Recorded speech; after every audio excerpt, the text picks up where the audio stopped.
Hello guys and welcome back to the channel. In this video, I'm going to show you how you can reduce processes in Windows 11. So let's get started. So the first option is by disabling startup apps. For that, you gotta open Task Manager. So click on Control, Shift and Escape all together, and then you'll be redirected to Task Manager. Here from the left hand side, you gotta click on Startup Apps and you gotta find the unnecessary apps that you don't need and simply disable that.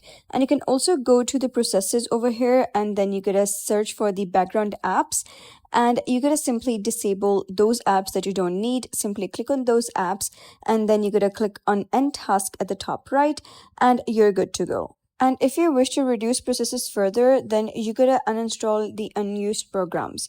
To do that, you gotta head over to Settings, go to Apps from the left hand side, go to Installed Apps and search for the apps that you don't use. Simply click on the three dots. You'll be able to see Modify and Uninstall.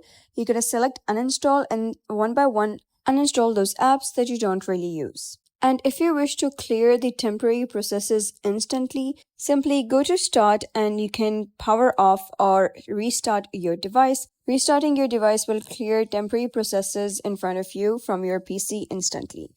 So those were some of the few ways how you can reduce processes in Windows. So if you found this guide helpful, please consider subscribing and leaving a like. It really helps me out and I'll see you next time.